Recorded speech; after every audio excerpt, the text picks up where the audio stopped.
Plan Commission meeting to order, and it is Monday, February 13th, and we do have a quorum. And first item on the agenda would be approval of the Plan Commission minutes from January 9th. I'd entertain a motion to approve those minutes. I'll go ahead and move that they be accepted. All right, is there a second? I'll second. Second by Alderperson Schumacher. Any discussion on the minutes? Hearing none, all in favor say aye. Aye. Aye. Aye. And any opposed? None opposed. That motion carries. Next item would be City Council Representative Report. Alderperson Caravello.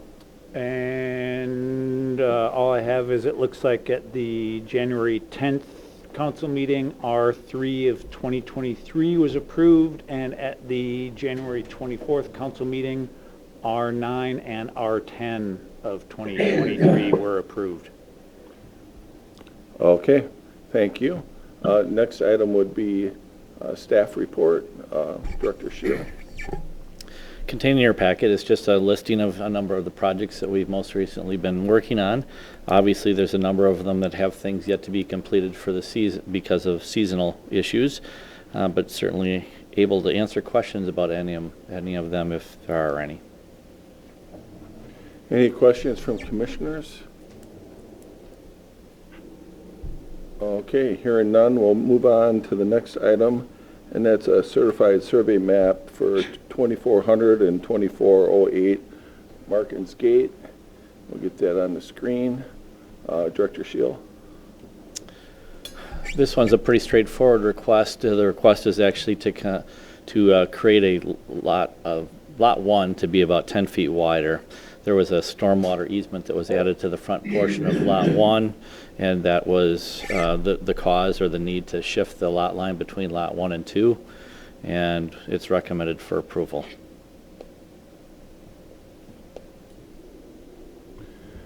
All right, are there any initial questions from commissioners?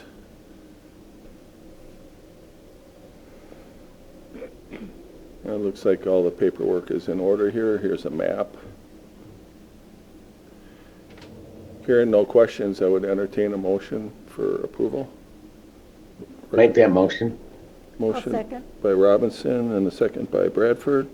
Any discussion? Hearing none, all in favor say aye. Aye. Aye. And any opposed? None opposed. That motion carries. Next item is ETJ, Extraterritorial Land Division, and a CSM for 1343 Star School Road. Director Shield.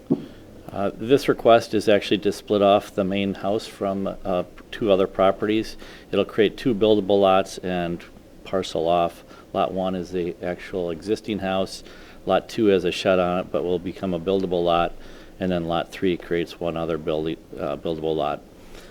The resolution's written to support it, subject to the town and county approval. All right, any initial questions on this one?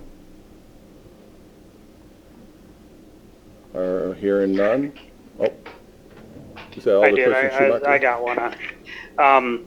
Rodney, you mean by buildable, do you mean what type of zoning are on those? I didn't see that in there. It's rural, but it's for single family, each of them. Oh, okay. Got it. Okay, thanks. You're welcome. I have a question. Sure. Go ahead, Alder Majewski. If I remember correctly, when we were looking at Kettle West being developed and their future projects into the future, they talked about basically dropping all the transportation exits, ingress, egress onto Star School Road instead of onto Highway 138. Do these properties with their setbacks, will there be an issue in the future with how far back these are? Their actual setbacks are deeper than the normal standard city lots, so I think you'll actually have less of an issue with that in the future when that gets contemplated. Because I'm assuming that road eventually is going to be a rather wide and well-traveled road. Just a question that I have. Good observation. Yeah, obviously, they're, they're set back country-wise, but Yep. when I've seen country roads turn into more urbanized roads, they take a pretty wide swath. That's all I'm asking. Very, very correct. So, Given the fact that we have these adjacent residential properties, this little hamlet would have to be accommodated for all of them at the same time. So I don't think that should create an issue here. all right. Yeah, good question. Any other questions?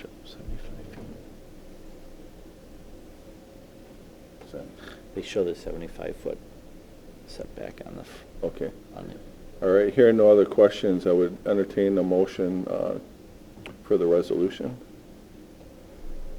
I'll make a motion to approve. Second. Motion by Schumacher, a second by Bradford. Any discussion? Hearing none, all in favor of the motion, say aye. Aye. Aye. Aye. And any opposed? None opposed, that motion carries. Next item is the item for Cummins Warehouse Edition at 1715 US Highway 81. Director Shield. Yeah, recently, at a previous plan commission meeting, we actually approved a certified survey map combining these lots together. And this would allow for this structure to be built. You might recall that there was going to be a lot line that needed to be adjusted to accommodate this addition. Just one second, I'm going to share my screen as well. Sure, here. So the addition is actually on the back building in the southern part of the site. The addition is shown on the screen. It's a relatively minor addition, but it is accommodated with the addition of the certified survey map. One of the conditions on the resolution is to ensure that the certified survey map combining the lots has been accomplished prior to us issuing a building permit. The CSM's been approved, but we have to make sure we get a recorded copy before we can issue a building permit. Any initial questions? I did have one on their building design. I don't know if we're at that stage yet to talk about that. I wanted to clarify the two dock doors that they have, the truck bay doors. Yep. One is lowered and one is at level. Is that correct? Yeah, it appears that they've got one recessed for a different style loading dock facility. You can see there's a taper there to allow for that truck to back down into that recessed area off the west side of their facility. Okay, thanks. You're welcome. Any other questions? All right, was there a resolution on that one? There is. Okay, we'll get the resolution put back up there. Hearing no questions, I would entertain a motion for the resolution. I'll move to approve. Motion by Caravello, is there a second? I'll second it. Second by Commissioner Robinson. One last opportunity for questions. Hearing none, all in favor, say aye. Aye. Aye. Aye. Any opposed? None opposed, that motion carries. Next item is a site plan for a shed and shade structure for the Stoughton Public Library at 216 East Jefferson Street. This is a vacant lot on Jefferson Street, just to the west of 4th Street, not in the corner, but the second one in. The city has owned that parcel for a number of years, and now and for library purposes, they have a plan. They've submitted a plan with an interest in trying to create an outdoor space where they can do some programming and otherwise provide a little recreation space, a reading space, or I think they're going to have reading programs and other things also associated with the library operation there. I think the library director, Jim Rams, he's... Yep. Anything you want to add, Jim? Nope, that pretty much covers it. An outdoor programming space is what we're after here. This property was acquired years ago, and the existing structure was demolished. The idea being that, maybe this might be the future site of some library development, but that is still a ways in the future. We'd like to make it a usable space right now for outdoor programming, so. Seems like that was really popular the last couple of years. Yeah, we've done a lot of stuff outdoors. With COVID, that made everybody realize that it's great to be outdoors, and we do a lot of stuff in the parks, and we'll continue to do stuff in the parks, but having a space that's adjacent to the library property, just right around the corner from the library would be nice. All right, thank you. Are there any questions for Rodney or Jim? I do have one for Director Ramsey. Jim, does the shade structure is that going to be up year round, or do you intend to remove at least the shade fabric portion of it for winter times, or what's your plan with that? Good question. I was envisioning it being up year round, similar to the shade structures at some of the parks, because those are up year round, unless I'm mistaken. The one at Nordic Ridge. Yeah, that one is Okay. up year round. Yeah. We've been It'd be told that that. same type of structure with a vinyl cover stretched between 4 poles. Okay, but that's like that architectural fabric type stuff, right? Yeah, it's pretty Okay. tough stuff, is my understanding. And like I said, I consulted with Dan and Brett on this about what type of structure would be feasible, and they suggested that the same type of structure that they have at Nordic Ridge, and that's left up year round, so I don't envision any problems with that. Okay, thanks. Yeah, thank you. Any other questions? Commissioner Farrell. What is the exterior siding on the shed? Did I miss that somewhere? It's a vinyl side. Vinyl, okay. For those that aren't recognizing this particular site, the shed is actually going to be back up almost touching a rear retaining wall. We've got a cement retaining wall for the parking structure just to the north of this, so it'll be tucked way in the back near that location. Okay. The northwest corner of the property. I just have a safety question. I was over there, drove around the other day, and we've got a fence that's really deteriorating and kind of leaning between the neighbor's property and that property. What kind of enforcement? Can we get it fixed? I mean, especially if you're going to have children out there. That was not a very We can certainly look safe into it. situation. I don't know. Just wondered if we have any I don't think it's our way of fence, but dealing we'll- with it, or putting up some kind of barrier between that fence and the space, just so that it's safe. Okay. Yeah, it's not our fence. Right. It does belong to the adjacent property. That is something we can look into. The plan is to put up a row of hedges, which I realize is not an impermeable barrier, but a row of hedges on the east and west property lines to sort of set the property off from the adjacent properties. Thank you. But yeah, the falling fence is something that I've noticed. Yeah. I mean, you can't not notice it. But that's something that, I can look into with Rodney. Yeah. Rodney and I can talk more about I that. just noticed that you talked about children's programming for out there, so that was my concern with the properties on either side not being as well maintenanced, so, okay.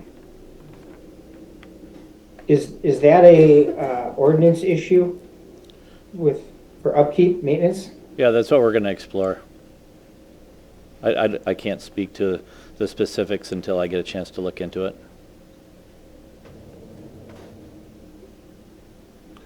Any other questions from commissioners? Alderperson Caravello.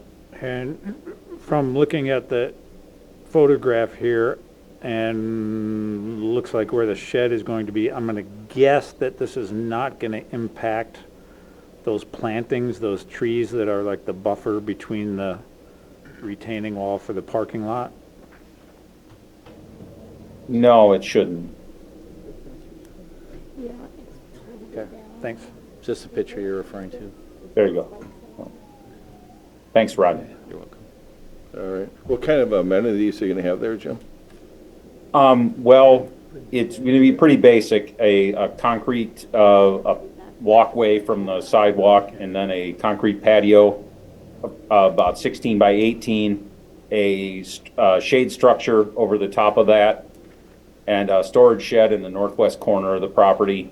The actual final placement of that concrete pad at the lower, on the south edge there, that is changed in the, we're going to actually have that right up against the sidewalk rather than separate from it as it is in that drawing.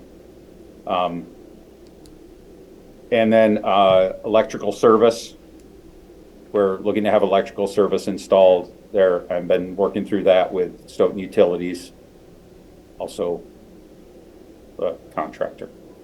Okay, Excuse me. go ahead. Are there any plans for signage?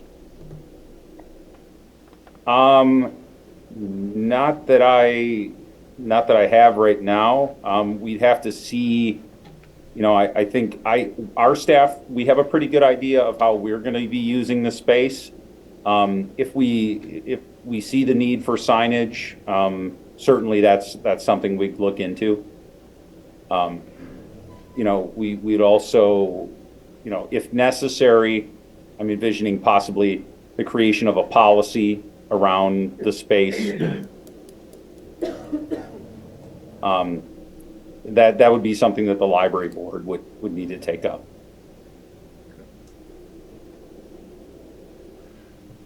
All right, any other questions?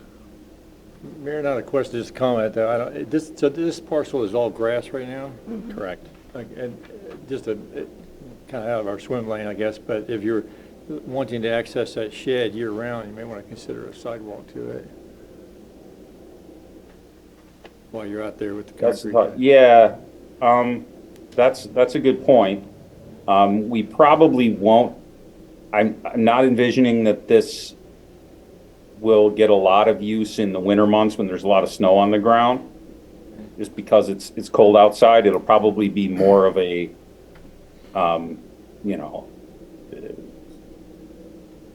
March through October type use. Gotcha. Okay. All right, anybody else? All right, hearing none, guess I would entertain a motion for the site plan. I'll move. Motion by Bradford, is there a second? I'll second. Second by Caravello. Any last thoughts or questions? Hearing none, all in favor say aye. Aye. Aye. And any opposed? None opposed, that motion carries. Thank you, Jim. Thanks. Item number you. 9, plan development concept plan for Stoughton Hospital Addition at 900 Ridge Street. And I do have at least one person in here that filled out a form for a letter of support for the project. And she's going to speak. Teresa. All right, thank you. Thank you, Commission, for having us here tonight. I'm Teresa Linfors. I'm with Stoughton Hospital and heading up our project expansion, or expansion project, I should say, and want to just give you a brief overview here. I know we've sent in the concept plan, but we're looking to build a 2-story, approximately 57,000 square foot building, and our intention would be to put that to the south of the existing Dean Clinic building, which again, I know you're scrolling through some of the pictures there, and in addition, take over some green space we currently have where a previous health center building had been. The reason for this project is we're having a growing need for specialists in our area and have those specialists coming to us, and we've outgrown current places to put them in our current building. And so we're looking to add medical office building space for those visiting specialists to meet our community needs, as well as we're seeing a shift from inpatient settings to outpatient settings. And so this building would definitely be an outpatient center. The other areas we would have in this building would be moving our rehab services on site. So our physical therapy, occupational therapy, and speech therapy services back on site, and moving an older cardiac rehab area, which is an also growing program, and along with pulmonary rehab to this new space.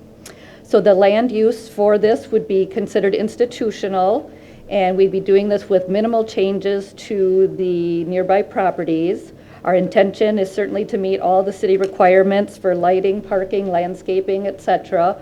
We proactively met with our neighbors last week, Wednesday, had 7 neighbors come to our meeting and talk to us. Their main concern, in full transparency, is the landscaping, and so the new parking lot that we're putting in, that we would landscape on the furthest west side to help protect them from some of that parking and lights of cars and so on. One of the other things I wanted to mention as part of this project, we are looking seriously at a solar option to provide benefit to the organization and the city over time with the solar usage. So that we do know there's grants available, and even without grants, it's approximately 11-year return on investment if we look at the solar option. So that's kind of an overview, but certainly want to entertain any questions, comments from you all.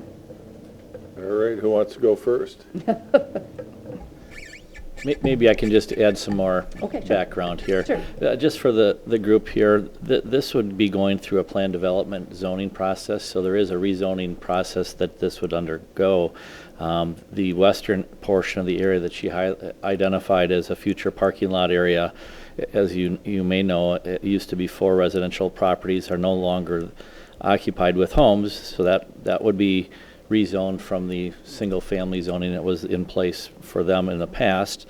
And then on the far east side, I believe there's one additional property here that they own that will be accommodating a slight expansion of the parking lot into the eastern area off of Giles Street. This ultimately would be brought together as part of one certified survey map, combining all the parcels into one campus, and then going through the plan development process. What we're here tonight for is really the first step of that plan development process, where they introduce the concept plan to the community, gauge input and information. They also talk about what exceptions they would need in rezoning this to plan development. As she indicated, this will ultimately be looked at as an institutional campus district under our zoning. Even though it'll be planned development, there is one area that it would not meet the current standard for industrial or institutional uses. As you can appreciate, their existing building along Giles Street, and I'm trying to illustrate it by showing it on the screen here, is already quite close to the right-of-way. It was consistent with the code back when it was constructed, but now the expansion of that to extend it farther south would again be closer now than what the code would require for the institutional zoning. So I think the primary, and might be the only exception they'd be looking for, is to extend that building with a similar setback from the existing, I said Giles Street, but Academy Street, where it runs north-south. So that is what I understood was their only exception that ultimately come before you. The site plan, stormwater management, all those things will come before you as part of next steps. I mean, they're introduced in the packet here, and I hesitate to scroll through my screen because it's not acting real well right now, but I will try to do so. And I know that you have your designers here tonight as well, if you'd like to have them speak to it, or you to speak to any of these screens. Sure. Feel free to do so. If you can go back one slide, Rodney, there.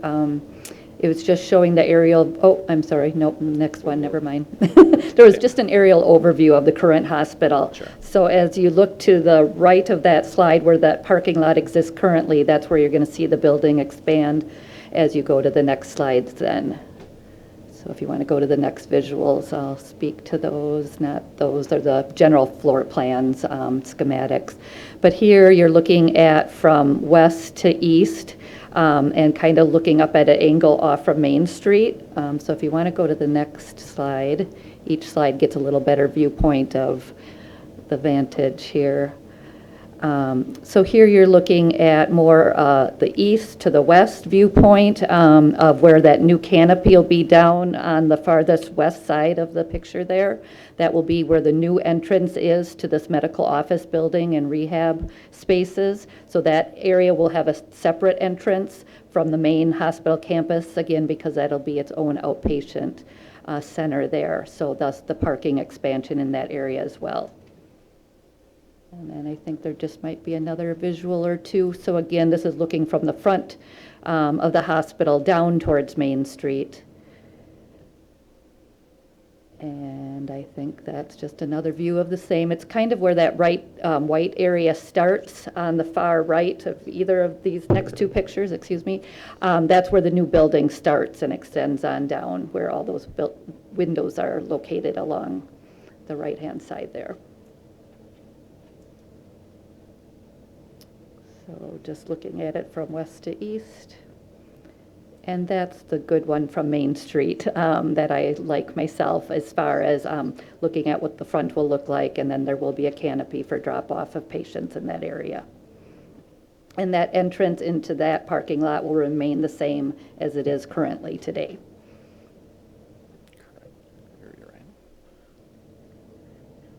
And that's yet one more, looking more east to west, kind of what we call behind the hospital, looking on up to where some of our staff enter and exit the building. And yet one more vantage point looking down towards Main Street on that staff entry side. So you're kind of getting all angles of what it tentatively would look like potentially from the outside. These are, again, draft versions of what the exterior will look like to match our current building. With that, I would just ask if John or Ryan have anything to add. I think you've done a good job presenting everything. Okay, If all right. anybody has questions, we're definitely able to Okay. answer. All right. Are there any questions from commissioners? Commissioner Farrell? The new, what's labeled new south parking lot, 100 total stalls, that's existing, is it not? Part of that parking lot is existing, but we are adding stalls to that, to the east, where there's, Demolish that and just reconfigure it then? I don't know if we're demolishing the whole parking lot here. All right. You can go ahead and introduce yourself then. Hi, I'm John Ford. I'm with EUA. I'm the architecture firm representing the project. The parking lot is actually going to remain largely the same configuration. We will put in new paving, so it's going to appear to be a new parking lot, but we will be using the same configuration of islands and parking stalls there.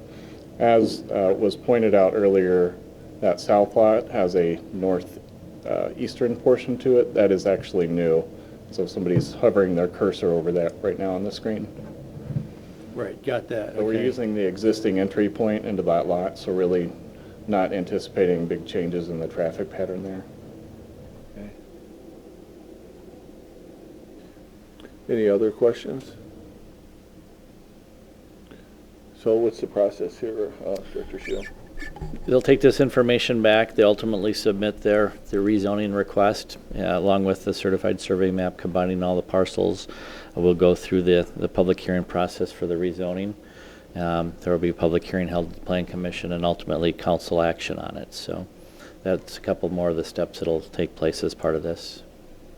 Yeah, if you commissioners wake up in the middle of the night and you have any questions, feel free to email him to Rodney and he'll get back to you sometime during the business hours. Oh, you have one. So, just like sorry, that. just one more. All right. I just noticed when I was zooming around my iPad here, on that south parking lot and south of the new parking lot there, it says stormwater management size to be determined. Yeah, part of it is used for stormwater management already. Okay. They might have to adjust the size for the new impervious area that's being created.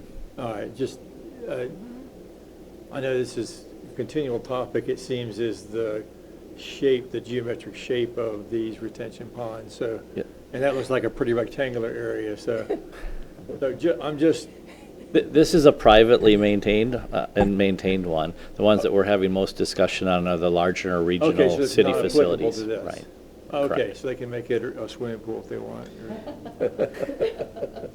Okay, gotcha, okay. No further questions, Mayor. All right. Alderperson Caravello. I know you mentioned that you had a neighborhood meeting with folks living adjacent to this project. And I'm just kind of wondering if you have anything more you can share about that, as far as, I'm guessing, kind of their concerns are making like the parking lot be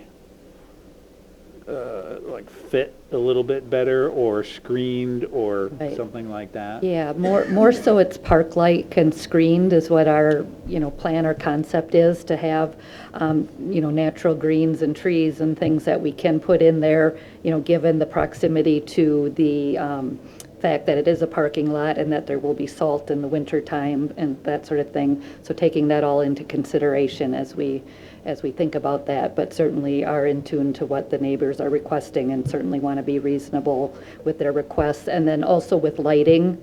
Lighting was another thing, and we actually foresee this parking lot becoming our employee parking lot.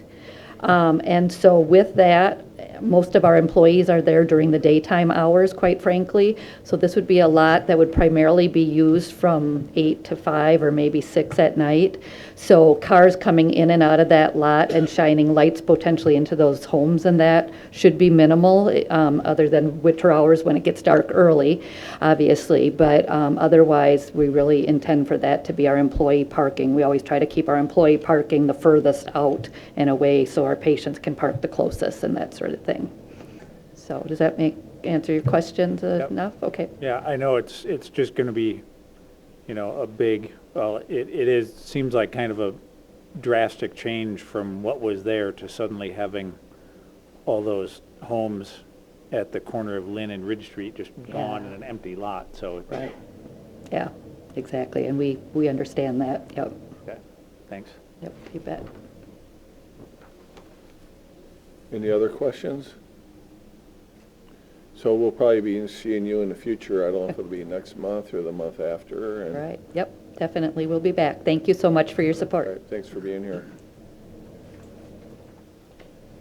All right, item number 10, plan development concept plan for lots 15 and 27 at Kettle Park West. Director Shield.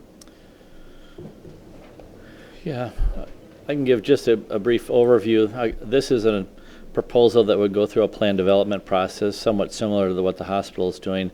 This would utilize the rear portion of an existing parcel off of Kettle Park West area behind the True by Hilton Hotel, and additionally lot 27, which is off of Cromwell Court, and I'm going to try to pull up an overview of that here. Connor's here from Forward Development Group, and he can speak to it as well. But initially, I just wanted to show you this illustration. So this existing lot 15, this rear portion, was identified as part of potentially an expansion area for the hotel and whatever could have come of that. You read the materials and understood that there's some change in market conditions that Connor can speak to about how they're seeing a change and how they'd like to see this develop. Existing lot 27 is zoned for multifamily. MR10, you'll note as part of this proposal the increased density that they're hoping to achieve on the combination of these parcels, creating one large parcel for the two areas. And this is at least a site plan illustration or concept to that effect at this point. What they are showing is access easements through the True by Hilton site to the rear portion of that property onto this area where you'd have two 70-unit, 4-story buildings with underground parking in both, and a secondary access, entrance access onto Cromwell Court. Connor, do you want to fill the spaces that I missed? All right. Thank you, Rodney. Good evening. My name is Connor Kearney with Forward Development Group. First, I'd like to thank staff and the commissioners for taking a time to review and discuss this concept plan. As many of you are aware, the initial concept for the portion of the lands that we're discussing tonight, it was planned for that conference event center that Rodney alluded to as part of a second phase of development for the Hilton Hotel. And since the original design of those plans, a great deal has changed in the marketplace, which has caused FDG to further evaluate the best option for this parcel moving forward. We ultimately reached the conclusion that expanding the hotel scope to include that conference event center was not in the best interest of the project, and in particular, the pandemic placed a significant challenge on the hospitality market just in general. No one could have anticipated this, but we have observed that personal travel is starting to rebound, but we're not seeing that same effect to the business traveler just yet. As a little bit of background, the Hilton Hotel came online in August of 2020, and that was in the midst of the uncertainty, and due to the timing, it has yet to stabilize. Just to share some numbers, occupancy recorded for 2022 was in the mid 40% range for the hotel. And when we originally formed the financial projections, we were around mid 60% occupancy. And due to that fact, the revenue for the hotel has been generating, it's simply not at a sufficient level to support further expansion in that conference event center. Furthermore, the original intention for that conference event center was really to supplement the weekend stays, the weekend vacancy for the hotel. We had projected strong weekday travel due to the business travel. And we're actually observing the opposite right now. We're having strong weekends, but we're struggling during the week. And we believe that's largely due to a lot of the venues locally having other events, Lagerad Fields Reserve, and so forth. So we're benefiting there, but that business travel aspect that we had originally anticipated has caused it to struggle during the week.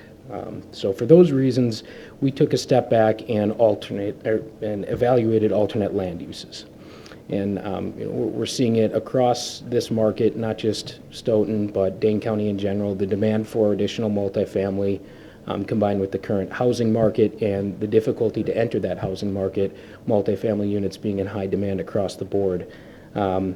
We revisited to see how we could integrate that into Kettle Park West. And as a little bit of background, I think the original concept plans for KPW back around the 2015 timeframe, we even showed a few hundred units where those alley lots are currently located. Ultimately, ended up moving away from that concept, and I believe it was in mid-2021, we looked at combining lots 3 and 4 along Jackson Street, which would have been south of the True Hotel there, to do multifamily within the commercial center. And ultimately, we ended up procuring additional commercial users, and that project didn't move forward. So when we came to this concept plan and thought, the need to satisfy that multifamily demand combined with what's happened in the hospitality market, it really created this opportunity to bring forth a new concept. So as Rodney stated, this concept plan would be a 2-lot CSM and a general development plan for the development of approximately 140 units of market rate multifamily housing. Lot 1 of that proposed CSM would redefine the Hilton Hotel boundary, and Lot 2 would combine the current Lot 27 off of Cromwell Court and then the northern portion of the current Lot 15, resulting in an approximate 4.3 acre site. The result would be 2 separate 4-story buildings that are being proposed with units ranging from studios to 2 bedrooms. Average unit size for studios is anticipated to fall between 550 and 650 square feet, 1 bedrooms ranging from 7 to 800 square feet, and 2 bedrooms from 1,100 to 1,250 approximately.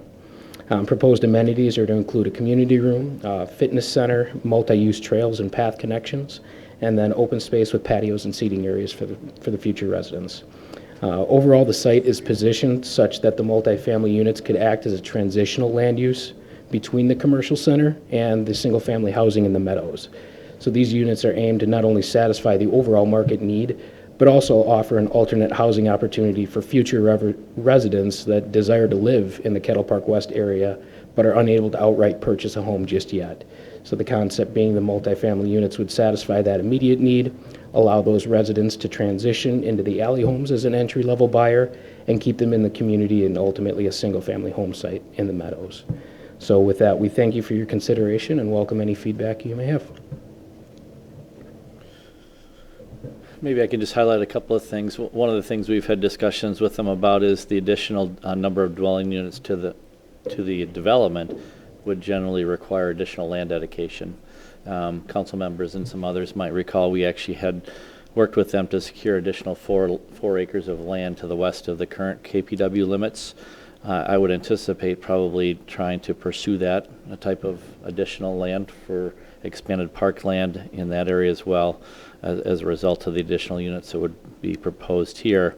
Obviously, our police, fire, and EMS folks are still reviewing this, just to make sure they have appropriate access in and out of here. The density, just to give you an idea of the change in the density, the MR10, which is the northern lot currently, that's 10 acres per unit. As proposed with the 4 plus acres and the number of 140 acres, it's about 32.5 units per acre. So it's a pretty sizable increase in the density, and you can appreciate that the amount of parkland dedication that will be required for that would be fairly sizable, and certainly something the city and parks and folks will have to evaluate going forward. Are there any initial questions or comments? I have one. Go ahead, Alderman Maskey. I'm looking at your maps, and you're considering running 140 units of parking and having them egress out through a parking lot for a hotel. Am I understanding that correctly? The main access point is envisioned to be off Cromwell. From a fire and EMS standpoint, we recognize the need to connect to Jackson Street directly due to the fact that we have discussed this with the owners of the hotel, and they are open to granting those easements and working with us to parcel off that land.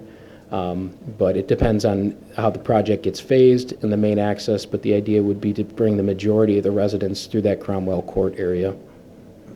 And how would you restrict them from going through the southern portion if you want them to all go through the front? As far as restrictions go, that's something we can discuss with our property manager. The idea is that the northern building would be constructed as phase 1. It would set a precedent on how to access that site. Of course, we'd have to have temporary access through the remainder of the site down through the hotel to Jackson Street. But setting that precedent that creates resident circulation to the northernmost building off Cromwell as the first phase would be our first step. I have major concern for safety and issues with traffic collisions and pedestrian traffic when you're running through a parking lot, no matter if it's restricted or not.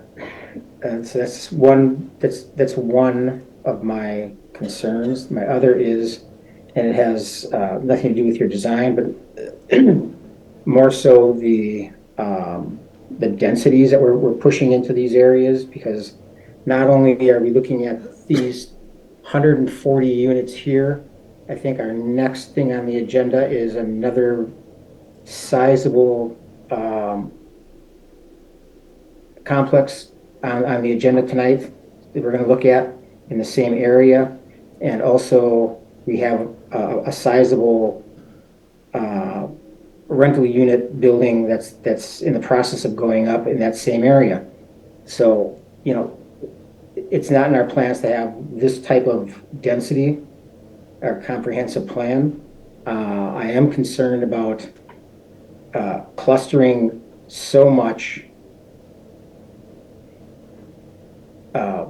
large volume rental in a small area.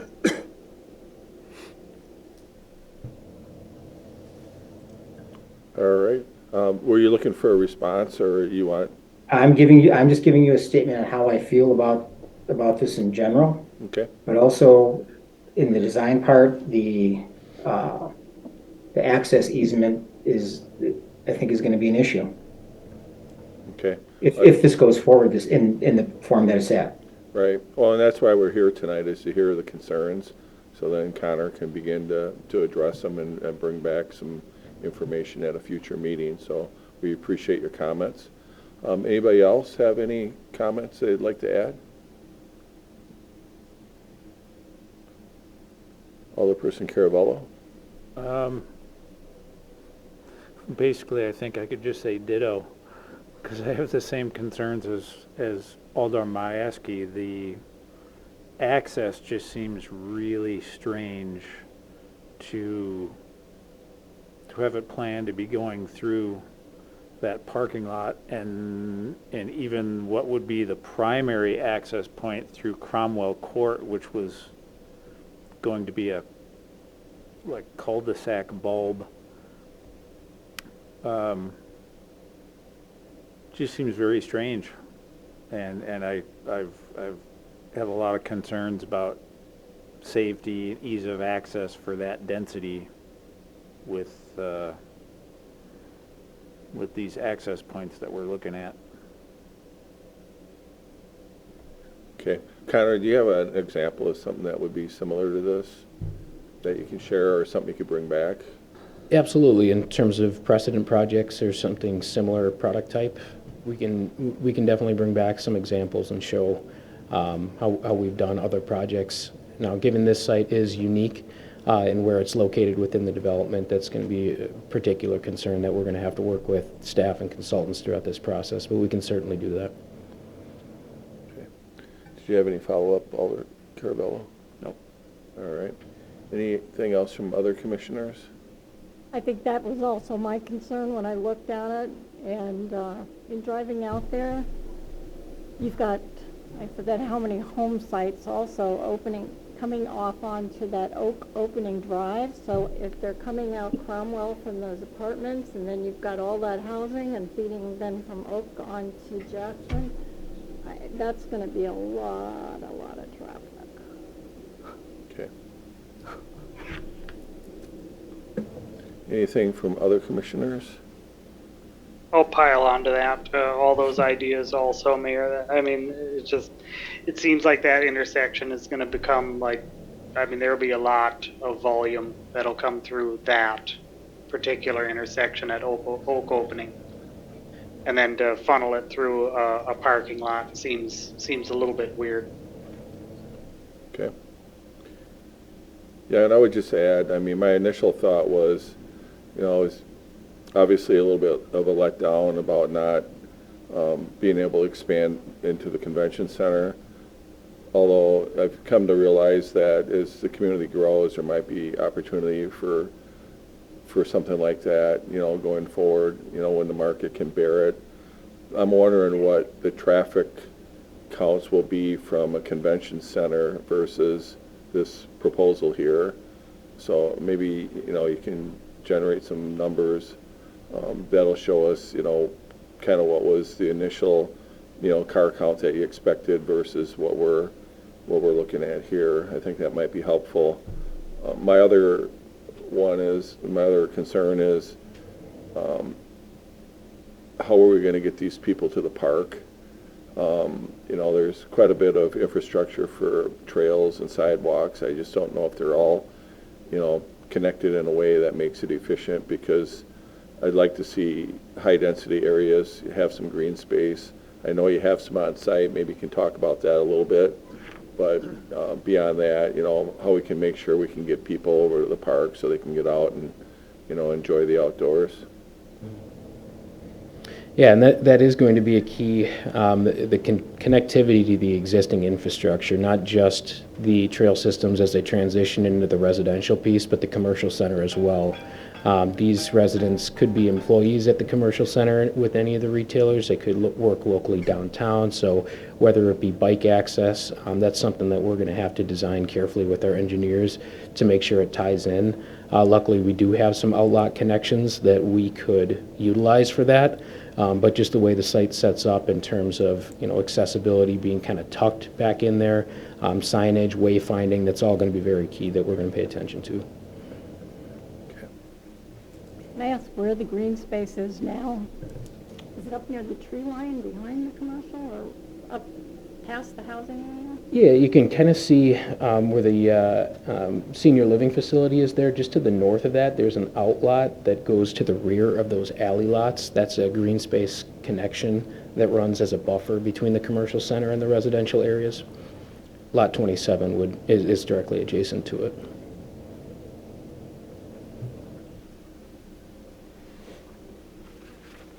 Any other questions or feedback from commissioners? All right, what's the process for this one, Rodney? Much the same. They're going to take this information back and absorb it and determine whether they want to proceed with the next step, which would be a rezoning request and certified survey map request. Okay, thanks for being here, Connor. Yep, thank you very much for all the feedback. We appreciate it. Okay. Item number 11 is plan development and SIP for the 51 apartments at 1660 to 1680 Nygaard Street. Do you want to start this one off? Yeah, so this one's slightly different in that we've already approved the density for this site. I know, I'm trying to find a good map here as I scroll. Just one second here. Right. I didn't want to make you all dizzy. There it is. So soon to be on your screen, is the graphic that shows the existing building that's under construction is this L-shaped one on the corner of 51 and Greenbrier Drive.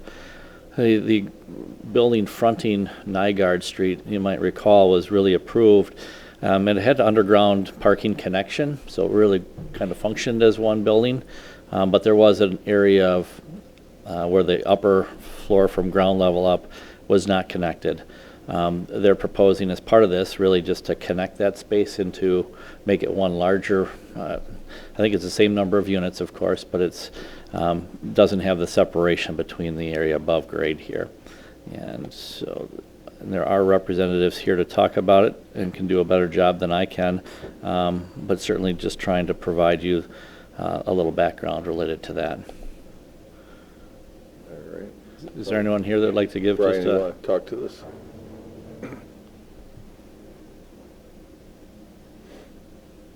Good evening, Brian Spanos, Lake Stone Properties.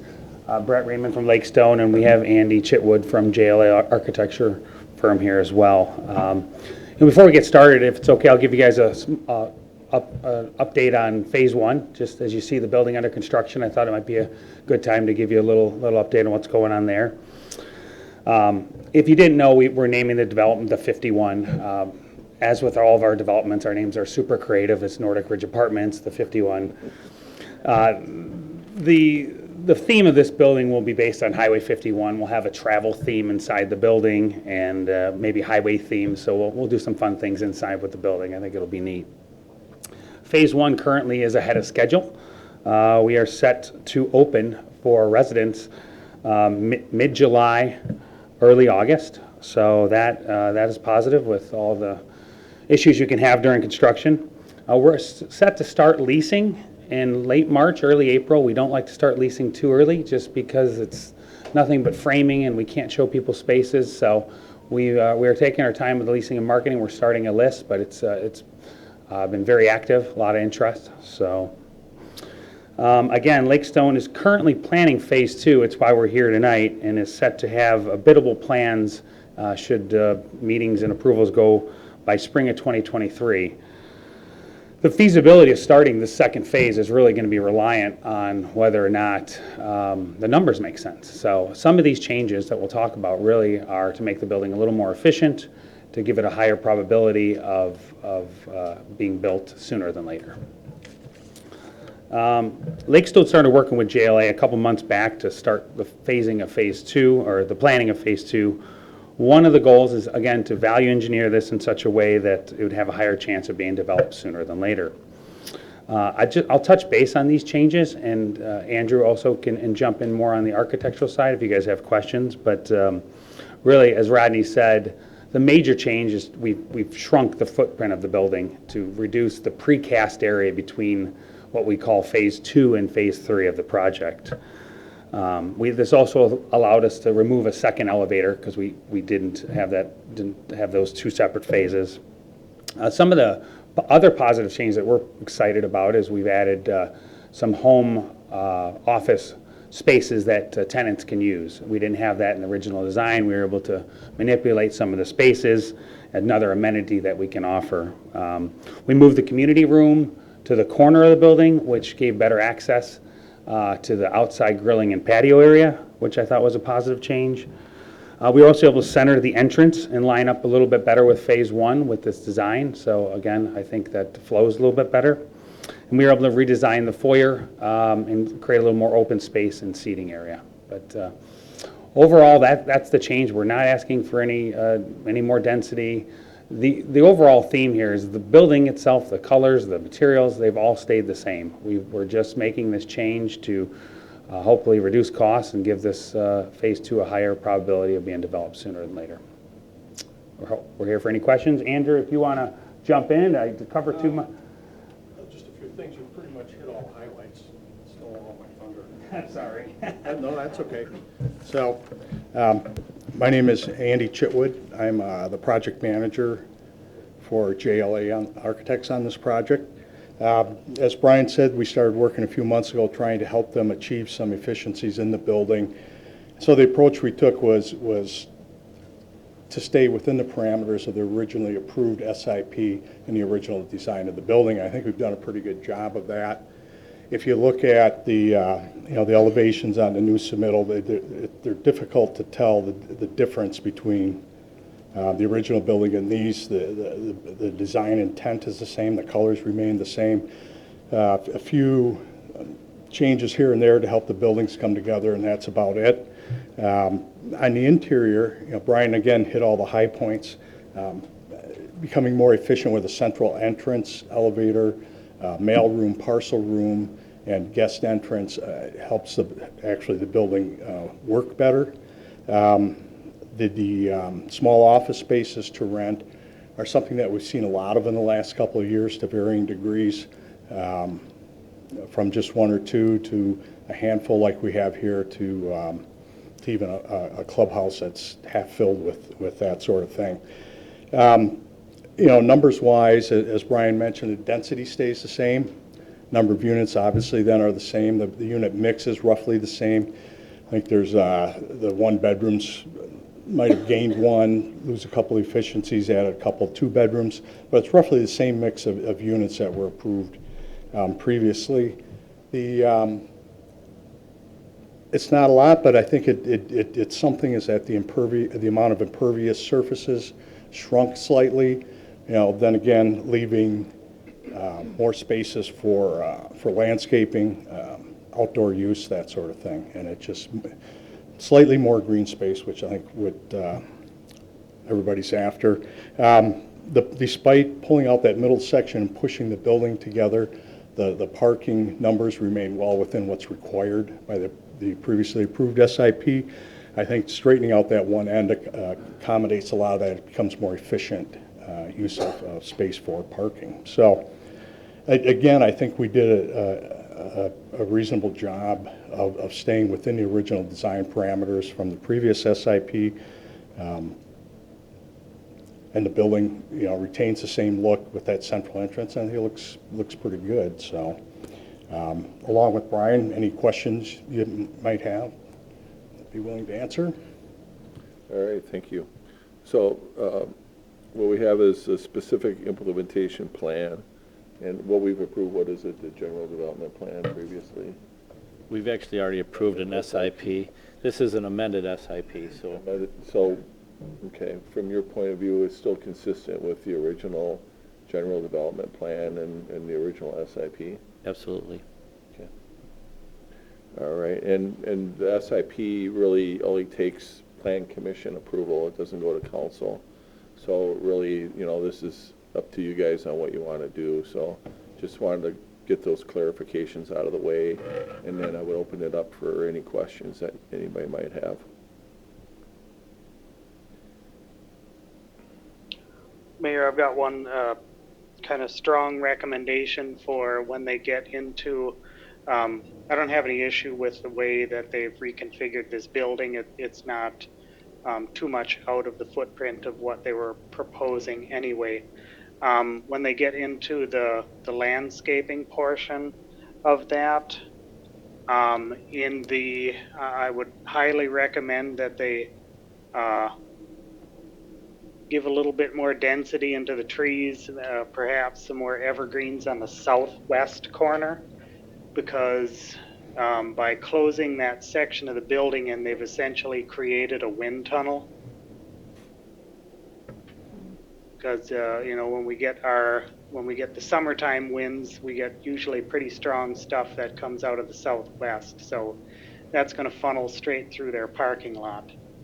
And if on the northeast corner of the lot, if they put, I'd expect it to blow trees over.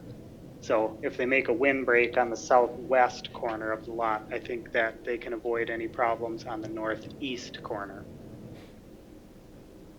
This is where I make the joke about you being the science guy. Well, if we want to go into it, like in the inside corner of their L-shaped building, you're going to create a low pressure area in there. So that's probably going to attract a lot of trash and things too. All right, thank you for that. Any follow-up?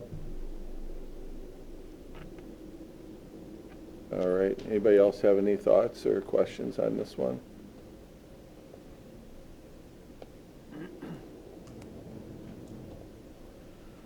All right, hearing none. So what we have is we do have a resolution to amend this SIP, so I would entertain a motion to do so. Motion by Commissioner Bradford. Is there a second? I'll second it. Second by Alder Schumacher. Any final thoughts or questions? Hearing none, all in favor say aye. Aye. Aye. Aye. And any opposed? None opposed. That motion carries. Great, Thank you for very being much. here. Yeah, we look forward to seeing the next building.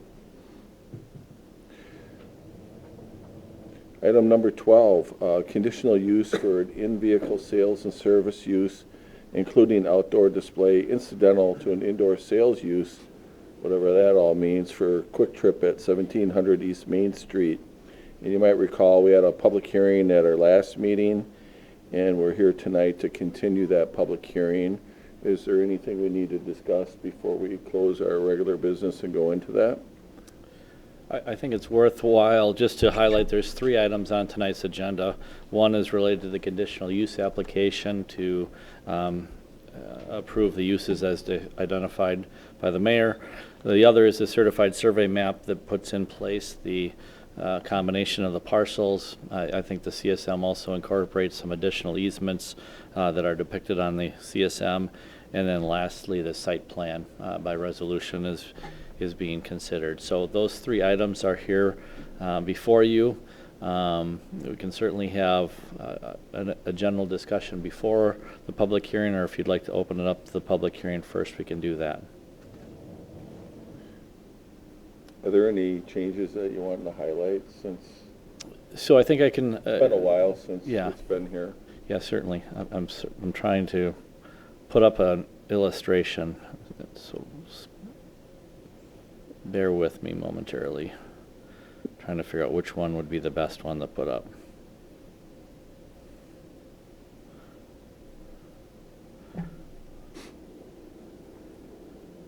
I don't know that I found the best one, but I have one that I'll put up on the screen to just use as a conversation starter. So you might recall 2 years ago, or maybe 3 now already, when this was before us, before there was an interest in having additional traffic impact analysis or a study done related to that. That's contained in your packet. Many of those items are incorporated into the project plan. One of the items I think that's worth highlighting is this right in, right out area off of County Highway N. We've been having very recent and I'll call them productive discussions with Dane County. Dane County plays a role in the width and location and size and configuration of this because it attaches to a county highway. There were also some access restrictions that were placed on this property line along County N by the state when the plat was recorded many years ago.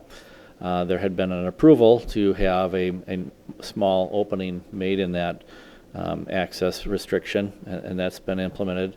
And there currently exists a 15-foot wide easement that goes east to west across the site and helps to service access to the building, the multi-tenant building to the east.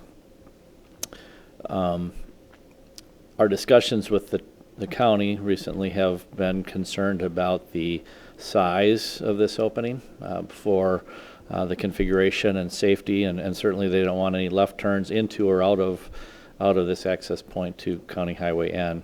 That would all be preserved for the Cedarbrook Lane area. As part of that discussion, what we identified is the fact that the easement is now being utilized by large full-size semi-traffic to service the tenants of this facility. And in doing so, they're either backing from County Highway N or onto County N because they don't maneuver well on their own site here. And as you can appreciate, that's something that's not allowable. Backing into or out of the county highway is frowned upon by the county and the city. So that's something that can't be occurring. What's being proposed as part of this site plan is a way to accommodate full-size trucks to come into the site, maneuver throughout the site, and actually gain access into the adjacent tenant site to the east, in addition to the vehicle movements that would be necessary for deliveries for Quick Trip specifically. There is a map illustration on your in your packet related to those turning movements, and there's a large packet of information, so I apologize for not having the pages memorized on where they are.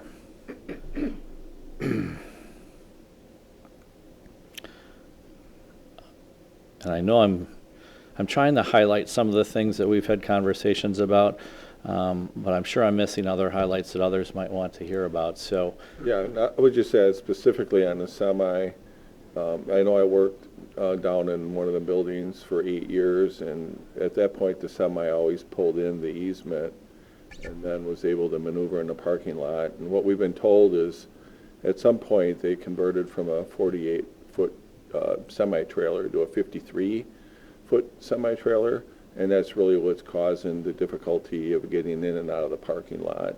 So thus, they're backing in there right now, which we don't really think is safe. Certainly, we don't like to go out of our way to issue citations, but at some point, it's not a good situation, so it needs to be dealt with. And we believe that, under this proposal, it deals with that situation as well as, providing, a much-needed service on that side of town. So just wanted to add that in there. Looks like you have the picture up you were looking for. Yeah, just another illustration that shows how the trucks can maneuver on site. And in addition to the access point off of County Highway N, the county is very stringent about how these turning radiuses to and from the county highway can occur, and they can't deviate into the lane. So Quick Trip's team has taken a great deal of effort to try to put together the plan that can be accommodated to their concerns. There's additional right-of-way improvements that they're expecting as a county along that corridor to incorporate a 5-foot wide bike lane, as well as this continuance of the turn lane along there. So there has been discussions about creating a 10-foot wide shared use path behind the curb and gutter as opposed to an on-roadway 5-foot segment in this corridor. So you might have a 10-foot wide asphalt path or sidewalk, concrete possibly, along this area as opposed to an on-roadway segment. 10-foot wide would accommodate both bike and pedestrian. So that's being contemplated. You'll see as one of the items tonight, one of our items is, as I mentioned, the certified survey map. The condition related to that in our resolution is to just confirm we have to make sure that we get final authorization for any access opening here by both the county and state before that would be issued. Again, we're working towards that, and we think that they're getting to a point of being able to accommodate that. But nonetheless, that would be one of the conditions found on your certified survey map resolution for tonight. The speed hump. There is an area here between this site and traveling to the east. I'll call it a tabletop, if you will. It's not necessarily a speed bump, but it's more of an area of raised surface that promotes slower moving vehicles. You can also note that they have prepared if there's a future connection to the east that's desired by that landowner or tenants. I think they're trying to make accommodations for that in the Quick Trip site plan, because right now there is kind of a bottleneck on their site that might benefit from that access point or another access point into that property.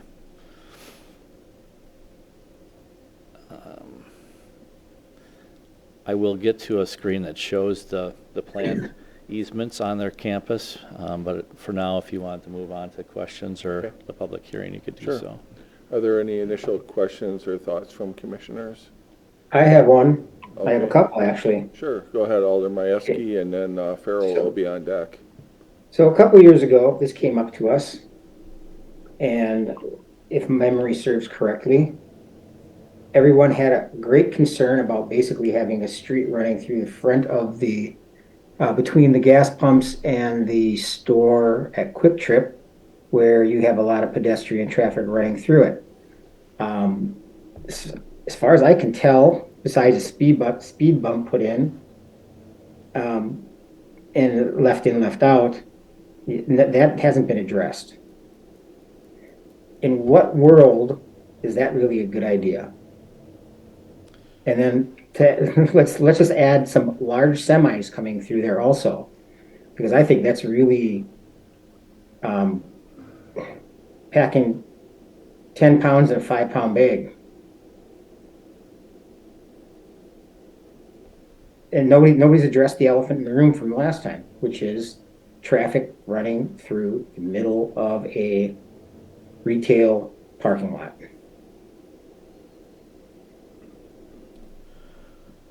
Are you looking for a response, or is that just? Yes, I am. Well, I think, as Rodney described, they've tried to make some accommodations.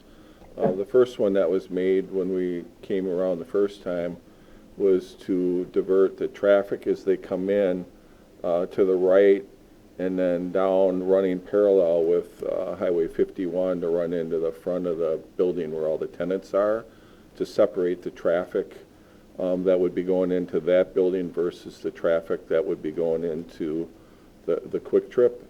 And then the second one is the accommodation of this this entrance and exit going off of Cedar Brook, to keep the traffic, kind of behind the pumps and on the side of the building instead of in front of the building.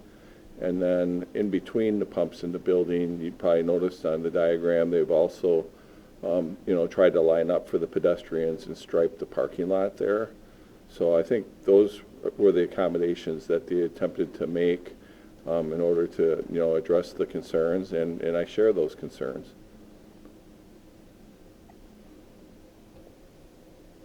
This looks like the same conversation we just had a few moments ago, driving through a parking lot at the hotel. Well, on this particular one, I think there's multiple options for entering and exiting and maneuvering in the parking lot. So, I think that's what they've attempted to do here, the architects, based on feedback that they receive from all of us. So, we're here to present it tonight. We'll have a public hearing, people can speak to it, and then, at the end of the day, it's really, up to you guys on what you want to do. Commissioner Farrell was next.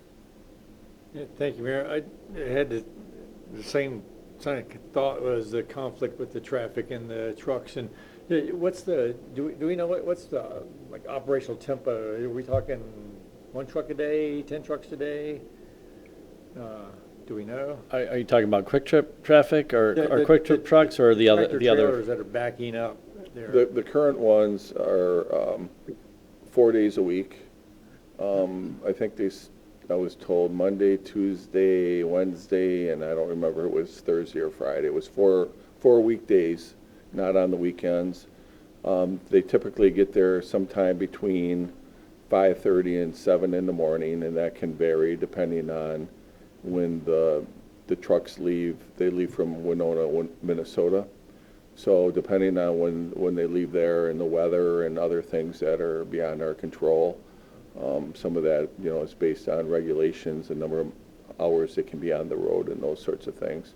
So sometimes they may get there as early as 3 or 4 in the morning, but typically they're in and out of there before the store opens at 7.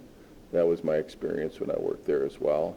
Oh, so this is a once a day. For them, now, in addition, you would have the traffic for the Quick Trip and their vendors, and I'm not sure exactly, how often they come in. Obviously, they have a gas truck that would come in there. I would imagine that's, some of their other suppliers, may come in smaller vehicles, but I don't know as much about their But operation. you have that at all the Quick Trips. Right, we have that at our So- current Quick Trips. We have it on the Quick Trip. We have 4 of them right now, so they have them at all of them.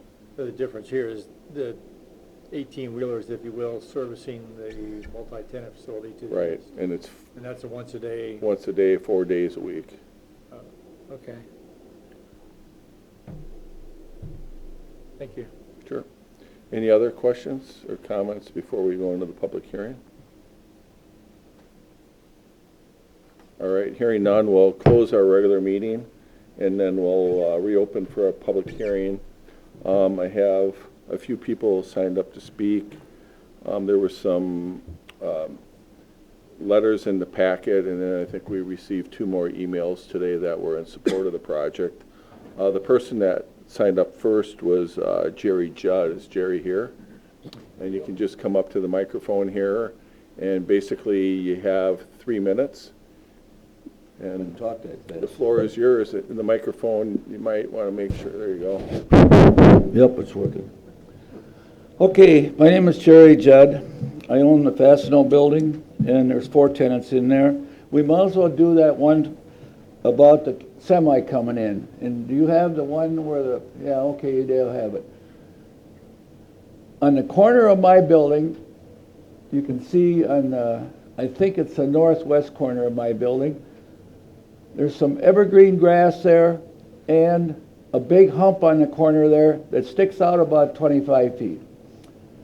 I talked to the main guy at Fastenal in Minnesota, 2 guys up there. I had a relationship with the semi guy that drives in there and backs in there and all the other things that they don't like. And I says, before 7 in the morning, there is no cars or trucks or anything along the west side of my building.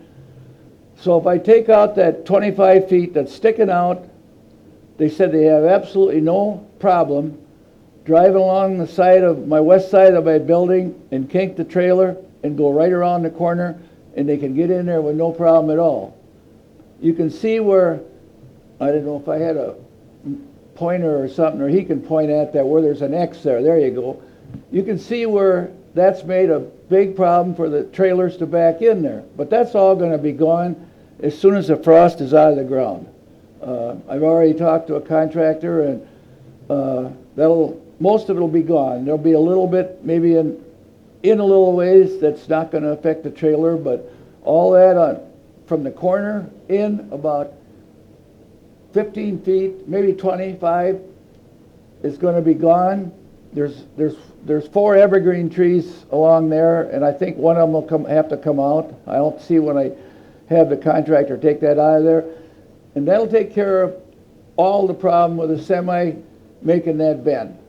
And the semi driver says, yeah, that'll help. That'll take care of the problem, because you can see where it is now. There's a big pain in the hind end to get around that corner. It just ain't room.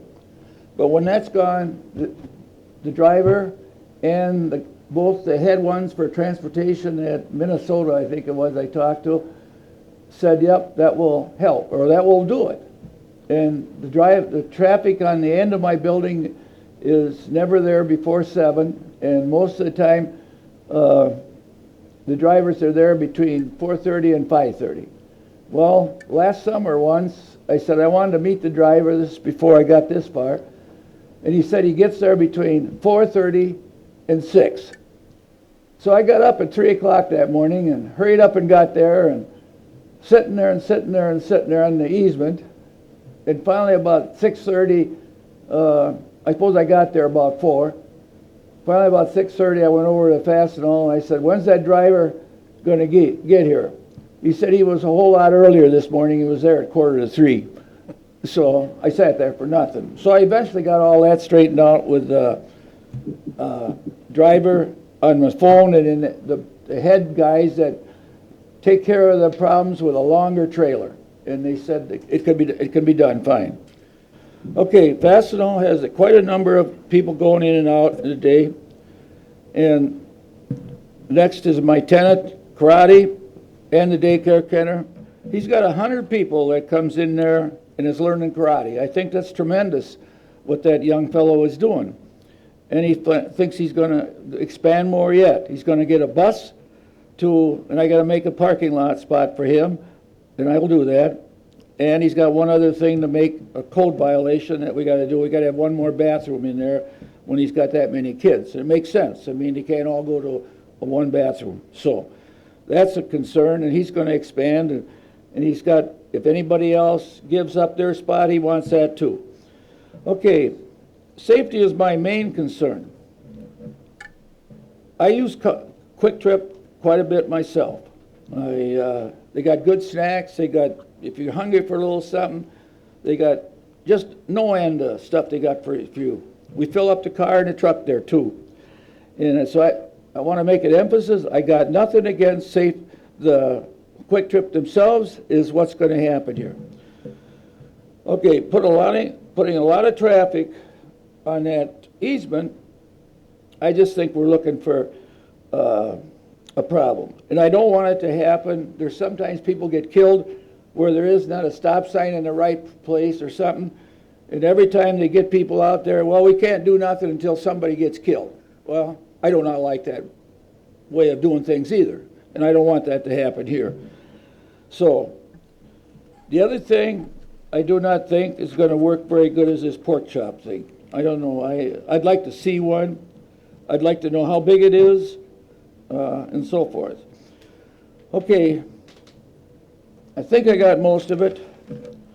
At one of the meetings I went to, if it's okay with you, I got some things I want to pass out. They know, whoever wrote this article knows a lot more about the traffic and the problems they got in that area than I do, because I'm not there every day. I guess you'll have to share one here and then later on get another one. It's on the back, both sides. And I got reading this. There's really a lot of information in there that it's not only what I'm saying. We got one for you two. That's fine. It's all good. So I hope you can read that and take into consideration things that already people are concerned about. And they talk about going down to, gotta see what's the name of the street, Cedarbrook, I think. Well, one of the last meetings I was to, the area down in that area, we're really concerned because of children down there and bikes and everything. And you'll see in there's some people don't even let their kids ride the bikes on any of them streets because of all the close calls they've had and so forth. And so, any questions for anybody or behind me? Oh, thanks for being here tonight. No questions? Boy, I didn't think I did that good. It's not designed for a back and forth. It's Oh, there just- isn't? No, Oh, it's designed okay, to hear your okay. feedback. Now, they can ask us questions as they relate to you as we get back into the discussion. Okay, so that's it for now. Yep. Okay, thank you. so much. All right, let's see, signed up to speak here is Troy.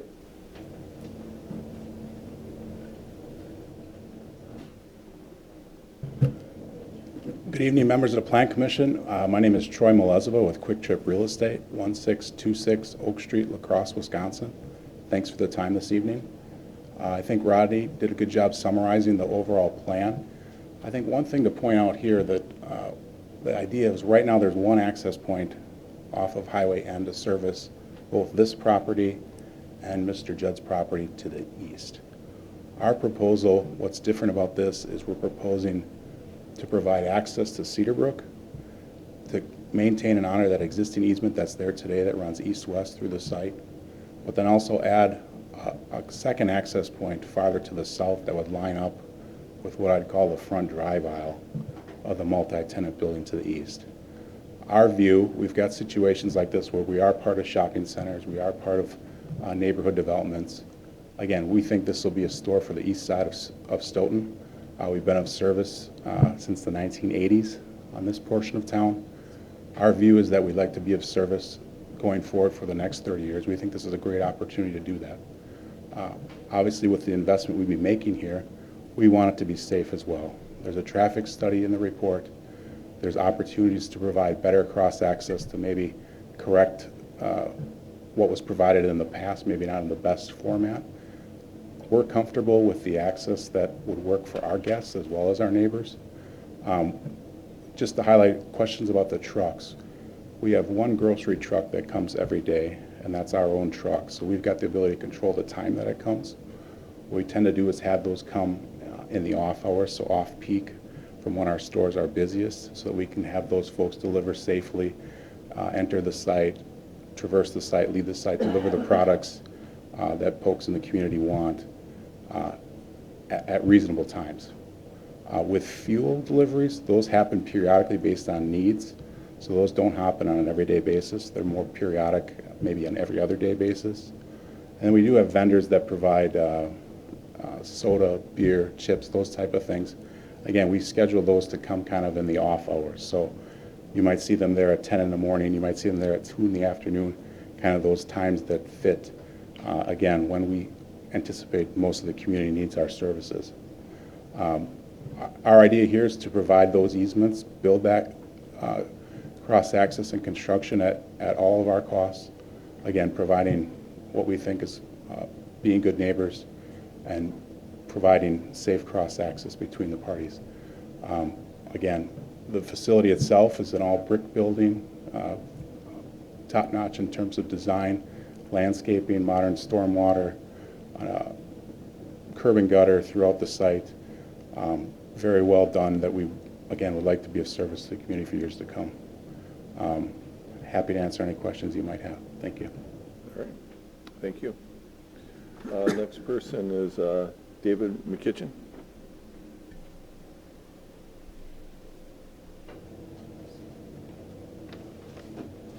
Yeah, good evening. My name is Dave McKigan. My address is 1324 Vernon Street in Stoughton. Lived Stoughton my entire life, and I've lived in the city since 1974. My family became Eastsiders in 1986 when I built a home on Vernon Street across from Kegonsa School, where my wife and I still live. I'm here tonight to support Quick Trip's proposal to build a new facility on the east side of Stoughton. They've been an important source to my family, and I'm sure to many more far east residents of Stoughton. Like I said before, I've been around quite a while. In all those years I've lived in Stoughton, I've witnessed many changes, but most of all, the movement of essential product stores from downtown area. I do not fault the movement, as modern times have made it necessary for many more selections for consumers and therefore larger stores. In short, those downtowns were generally positioned in the center of towns and cities, making trips and products close to for all. Growth has moved those businesses to the edges of cities for more open space needed to build stores for the future. Stoughton has at least 3 of those movements dating back farther than my memory. All those moved west for various reasons. All of this now brings us to why Quick Trip is essential for keeping many much-needed products in the close proximity for Eastsiders. From my house, it's 2.8 miles to the Walmart, Aldi's grocery stores, slightly less to Pick and Save, a little over 3 miles edge to edge in the city of Stoughton. Around a 10-minute trip one way through the heart of Stoughton. Anytime we run out of something, this is the trip we would need to make if Quick Trip did not exist on the east side. As I remember, it was around 1987 when a small gas station owned by Palmer Jacobson was purchased by Quick Trip and removed. The store we have today was built on that very small patch of land. We then had the ability to get some milk, bread, and other basic essentials close to our home, actually within walking distance. Since then, our tiny east side store has expanded their offerings greatly.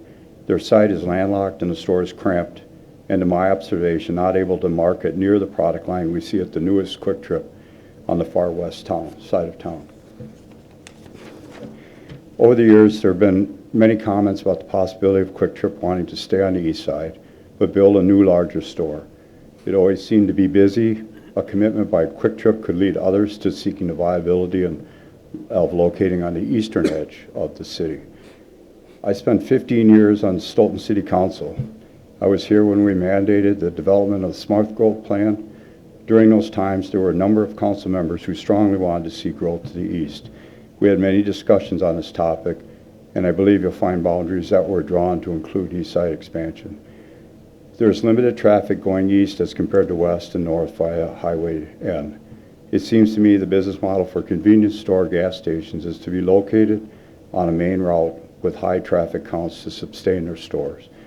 This proposed location has always been zoned commercial, as it was proposed when we approved it in the Rosenbaum original plan. As I understand, Quick Trip has responded to various items to address concerns brought forward to the Plan Commission. As far as the traffic in and out, I believe the packet I reviewed has shown a good solution to providing a commercial campus type flow of internal traffic. All businesses are accessible, and I believe the slower speeds to move within this campus style development plan will be a plus to the presence of kids and others beyond the proposed Quick Trip. Semi-movement for deliveries is now contained within the campus. So in conclusion, I fully support Quick Trip's plans for their new facilities location. I'd like to see more product selections available in walking distance to ourselves and many other far east siders. I'd ask the Commission to please vote to recommend Quick Trip's proposal to the full Common Council and to help keep commerce and residents' convenience to our east side. Thank you. Thank you. I had Tom Mattson was signed up in support. I don't know if you want to speak, Tom? Sure. Okay. Good evening. My name is Tom Mattson, and thank you for allowing me to speak this evening. I'm here to support the new Quick Trip. When I look back over the years, I've been an East Sider all of my life. When I grew up, this was Carl Hull's store. All right, Carl Hull's store, which is located at 917 East Main Street, is where the East Siders went to get items that they needed, things that they forgot, etc. When Carl Hull's store closed in the 1970s, Quick Trip came in, and Quick Trip is now our Carl Hull's East Side grocery store.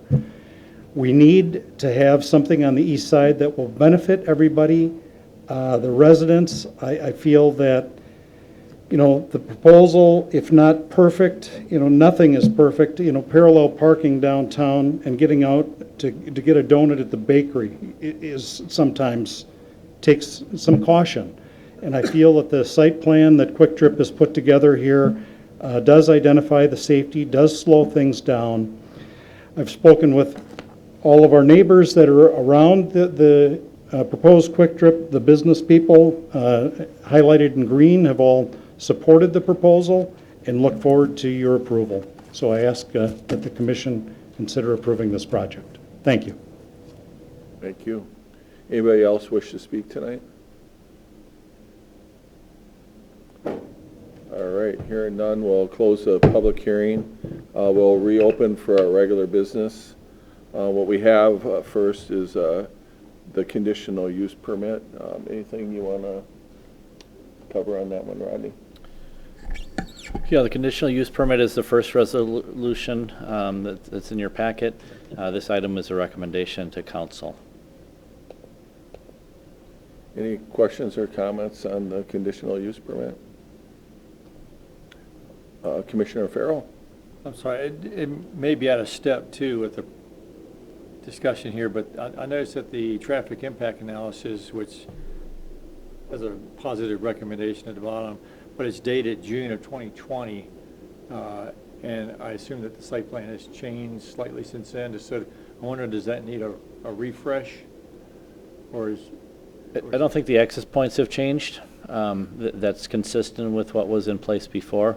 2020 was when it was requested of them to complete the study.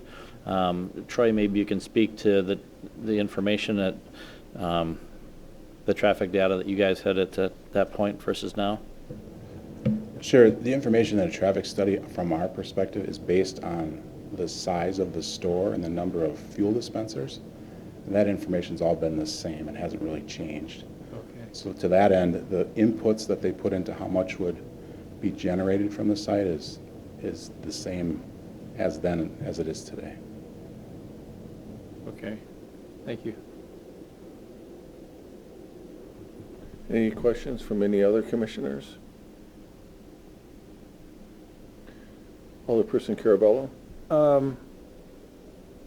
Yeah, like a few of the folks that spoke, I am strongly in favor of some sort of grocery store on the east side of town. Is desperately needed, so I strongly support that. I guess my biggest question, maybe Rodney can educate me a little bit on an easement, how an easement works, who owns the easement, like who does it benefit, who rules the easement? I'm not an attorney, so I'll start with that, but. Always good to disclose that. So an easement in this, the easement is on lands owned by someone else. It allows the ingress and egress across this. The easement document that we've seen related to this one is not real defined. Dimensionally it is, but it doesn't sound like it's exclusive. It doesn't mean somebody else can't use it to access the properties on the west side of this area. So I don't think there's an exclusive right to that property, if you will. It allows ingress and egress across this section of land. So aside from that, I can't give you any more information, and I certainly can't give you a legal opinion about it. Okay, so it sounds like it was, when it came into existence, it's just kind of the building where the Fastenal is, and that strip just essentially has permission to use that to access their property. Yeah, the developer / property owner had rights to it, understood the need to maintain some access to the property to the east, and this is how they accomplished that access point at that point, or access across this property to that eastern property. So to follow up on that, so under this proposal, they would still have access to that easement. How about the one coming off of Cedar Brook? Is that something that's been discussed? Yeah, so on the screen here is actually the depicted easements as proposed as part of the certified survey map, essentially maintaining an east-west access across the site in a similar location to the current one. It also grants additional easement down to the south and to the southern part, or the front portion of the property to the east. And then also it allows for that movement out to Cedar Brook on the north here. So those easements would be recorded, or what happens with them? Yeah, it gets recorded as part of this certified survey document. So it's identified both graphically and illustrated here as a private easement to gather access to the easternmost property. You can see this takes it all the way to the property line on both those locations. So with what we're looking at illustrated here, this is, I guess you would call this an amendment to the easement, or? I think it identifies additional locations. It encompasses the easement that was in existence today. It's encompassed in this east to west movement, but it also provides for the additional access point to the north, which wasn't provided to that property prior to this. And it also provides this access to the southern portion of it that wasn't provided previously either. Yep. And going back to the fact that you are not an attorney, which I appreciate. So if I don't know if you want to call him the accessor, if the property that the easement accesses, if they say, no, amending this easement or none of this works for me, or is that like, is that an attorney kind of thing? Can they say, no, this is I don't like my easement going through two pieces of a retail store or the Quick Trip or something in this case? In my opinion, the easement that is in place now is being accommodated in the proposal, as outlined. Okay. But it doesn't say anything about those pork chops that they're putting in there. It's not the same for that easement when you do that. Yeah, the pork, And then also it says, the way I read that easement, is for lots 1 and 2. It doesn't say anything for 3 and 4. And yeah, there's nothing that I could control when I'm not there who uses it. But I think that's a big concern of mine. It's not the same easement when you got it half plugged at the end with a pork chop.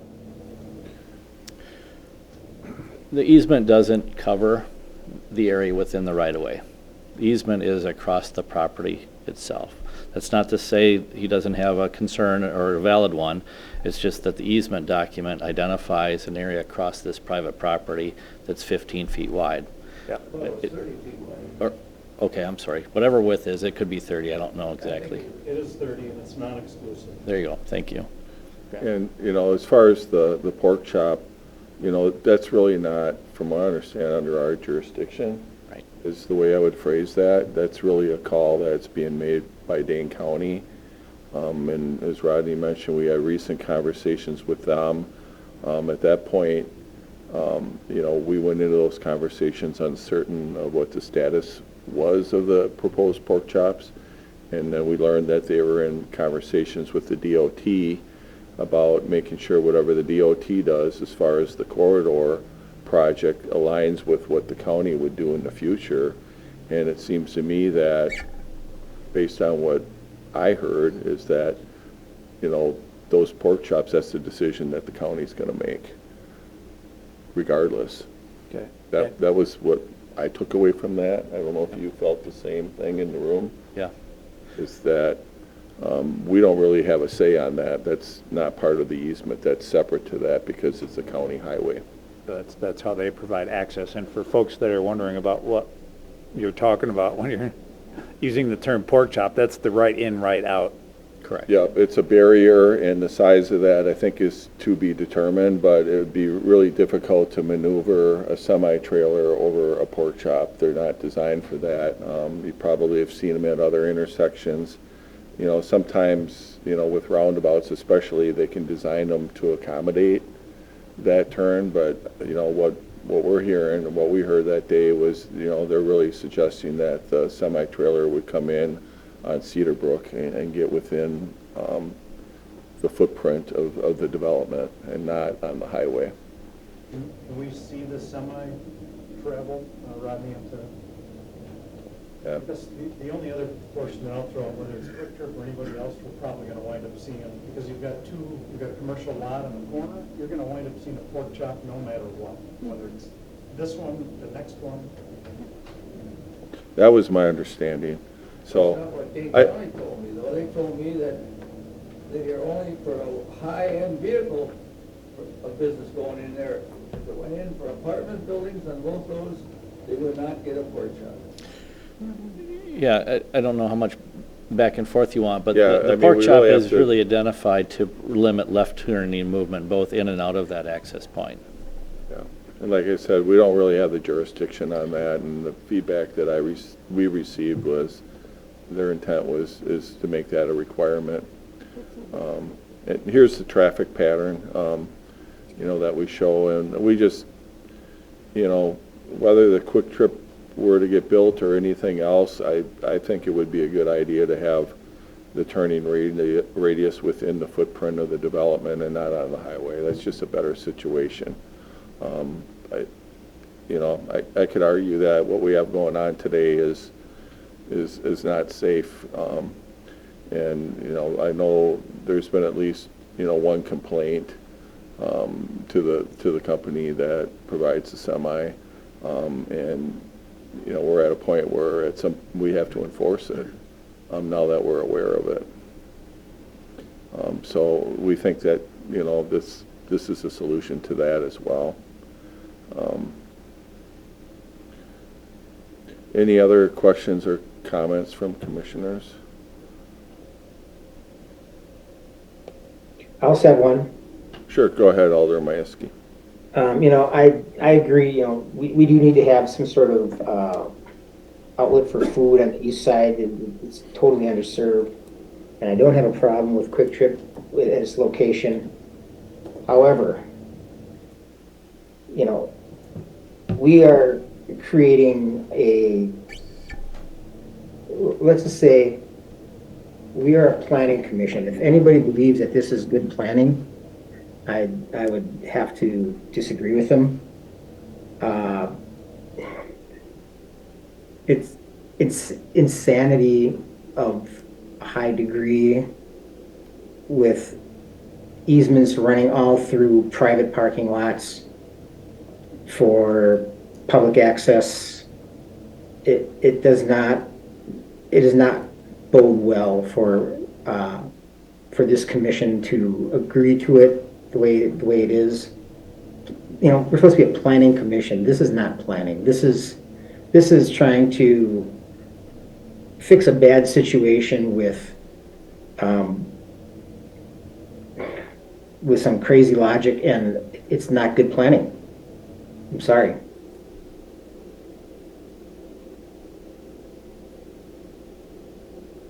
Anybody else have questions or comments? Okay, so what is there, a resolution in the packet? Yes. So there's a resolution in there for the conditional use. And, at this point, I would entertain a motion. Is somebody willing to make a motion for the conditional use?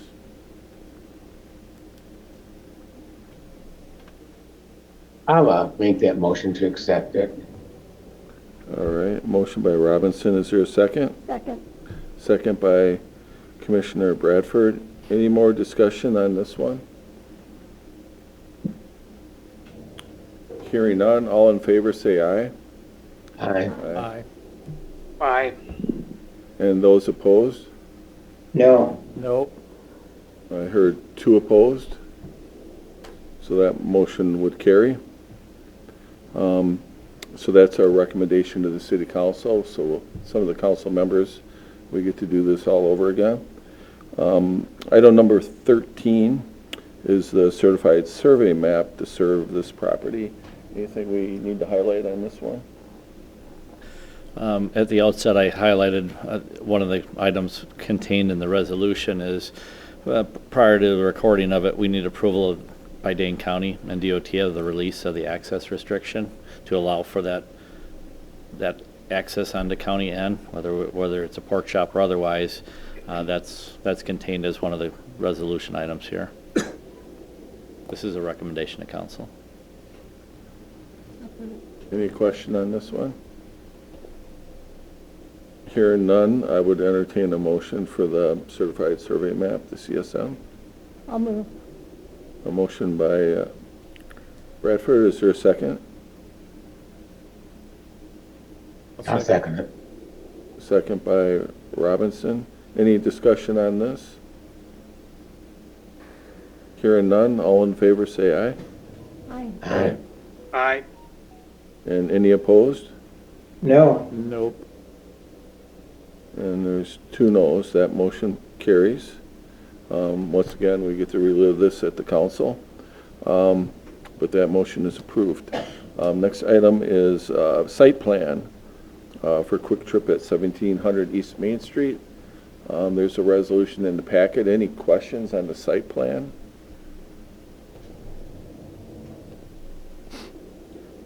Hearing none, I would entertain a motion for the site plan.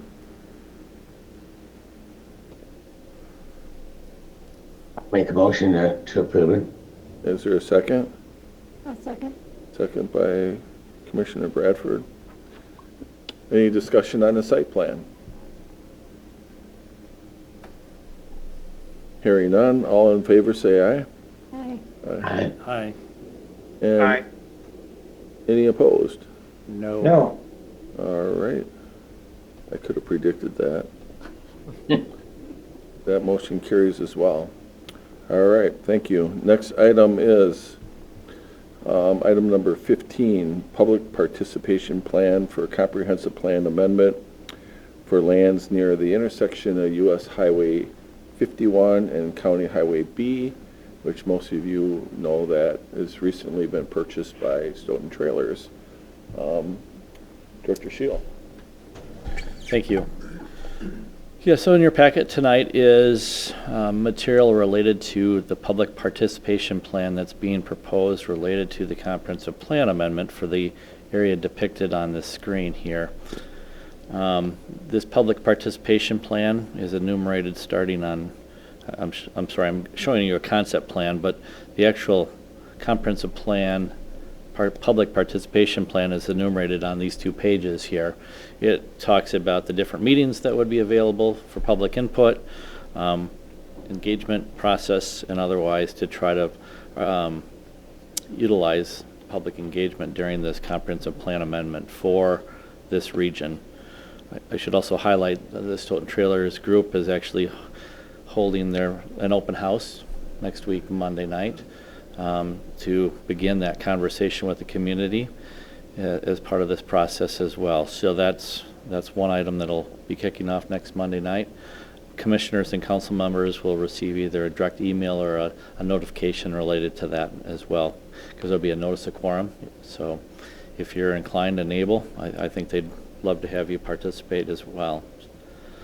So we have representatives from Stoughton STI if we need them as well, but ultimately the comprehensive plan amendment process is assisted by them, but ultimately the comprehensive plan is a document that the city modifies and amends, and we need to be involved in that process, and you can see how we are proposed to be involved in that in this plan.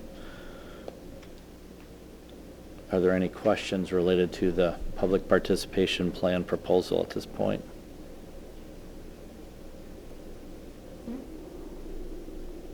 Is this something we take action on, or? Yes, we do. So there's a plan commission action. Actually, I'm sorry, it's a recommendation to the council. I'm sorry. There's a separate resolution for council. Both the plan commission and the council will take action on the same plan, just a different resolution. So the sister version of this is being presented to the common council tomorrow night. All right. I'm sorry, let me pull that up here. Okay.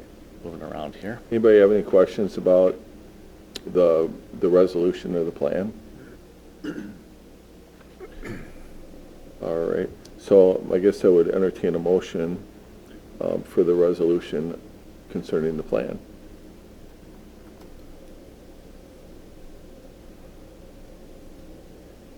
Okay, don't be shy. A motion by Bradford, is there a second? I'll second. By Caravello. All right, any questions or comments? Hearing none, all in favor say aye. Aye. Aye. And any opposed? None opposed. That motion carries. Item number 16 is a draft revised TIF application. I believe this one also went to the RDA as well, didn't it? It did, and it will also be going to council. Ultimately, the finance director would like us to provide input if we have any related to a revised TIF application, which is contained in the packet as well for you.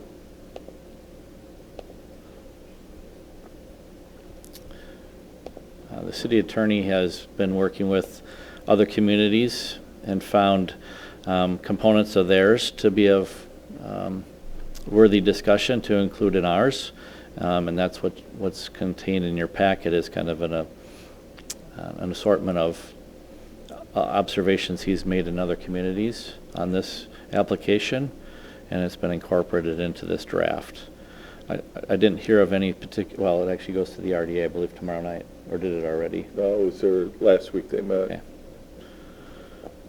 So I don't know if there's any particular points to highlight, but if there's any interest in acknowledging. We had some internal conversation, and I know they had some at the RDA about whether or not it would be appropriate to have a component in here to provide incentives or requirements for sustainability efforts.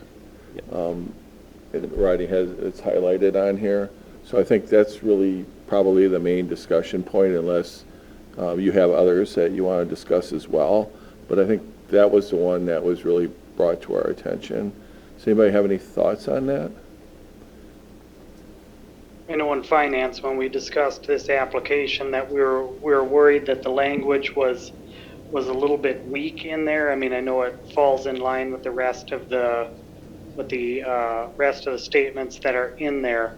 But what we didn't want is when they would apply for the TIF application, that regarding that question, they would just answer with a simple yes, but not really provide any concrete examples behind that.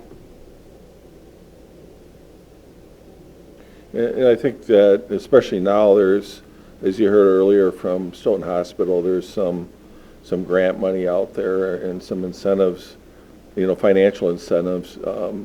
So the timing of this is good.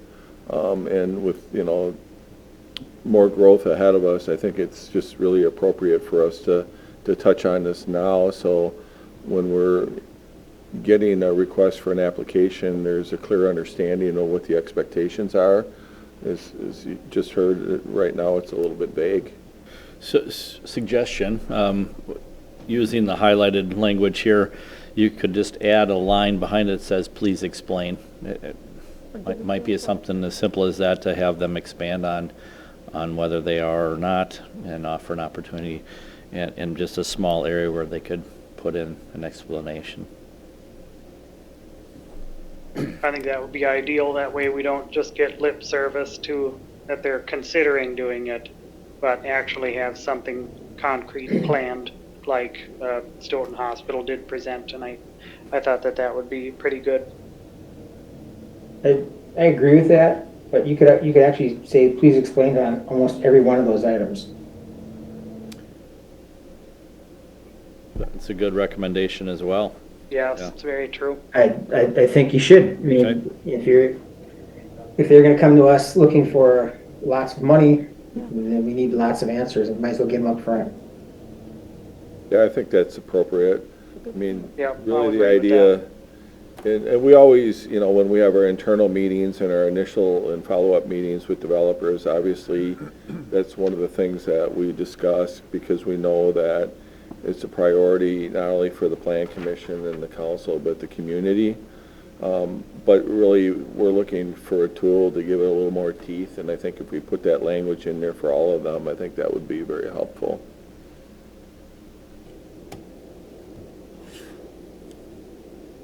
Any other thoughts or ideas? So we're looking for a motion on this, or feedback, or what are you thinking? I mean, we got to collectively try to run it past all the different groups and make sure we're all in agreement. At a minimum, I think we'd pass along the comments we just made about, please explain each of these items under the city goals, unless I hear otherwise.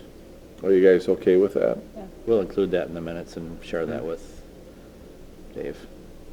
Okay. Anything else? Hearing none, we'll move on to future agenda items. What do we have cooking? I don't know, I'm still winding down from tonight's meeting, but there's plenty going on. Magnolia Springs, we are anticipating that. Stonecrest, the east side area, we talked about a potential urban service area amendment application for that area as well. We'll have a comprehensive plan amendment and an urban service area amendment and a development plan for the Stoughton Trailers area in the coming months. So those are pretty large activities that are going on at this point. We've got the Kettle Park West stuff that we heard about tonight. We heard about the Stoughton Hospital. Those were introductions to those items. So depending on how they absorb that material, we'd expect to see at least one or both of those back again for next steps. Anything from commissioners for future agenda items, or is that enough for you? Just one question. You said there was an open house next Monday? Yes. Do you have details on that you can share? I do. It's at 5:30? 5:30 at Sand Hill School. And we know that they have a video that they produced that they took some drone footage and put in some sound bites to kind of explain kind of what their vision is out there. And then they're looking for some feedback from the community. Separate to that, we do have a feasibility study that's occurring with our Park and Recreation Department, and there's been meetings with stakeholders for the park specifically, and some a survey as well. So if you haven't seen the survey or filled it out, we encourage you to do that. So we really, want to gather some data and make sure as we move through the concept plan, we can incorporate, the ideas and the values that the community has, that we're hoping that will be shared by, by Stoughton Trailers STI as well. Okay. And that's 5:30, and if we attend, we're attending as citizens, not as commissioners. Yeah, right? but you're going to get a notice of quorum that'll get sent out by our city clerk. Okay. Because there could potentially be a quorum of the That's what I plan was commission to wondering, be not there. an open So we meeting. noticed that there isn't an action item that you'll be taking as part of a plan commission there. Okay. It's an information gathering, but we have to notice as a potential open meetings, Yeah. to prevent a violation of open meetings. It's a transparency thing. That's what I was trying to So, figure out. so yeah. you'll get that, notice of quorum, and that'll have the open house information attached to it as well. Oh, okay. Okay, thank you. You're welcome. Okay. I'll entertain a motion to adjourn. I move that we adjourn. Is there a second? Second. Second by Schumacher. All in favor, say aye. Aye. Aye. Aye. Any opposed? None opposed. We are adjourned. Thank you very much. Have a good night.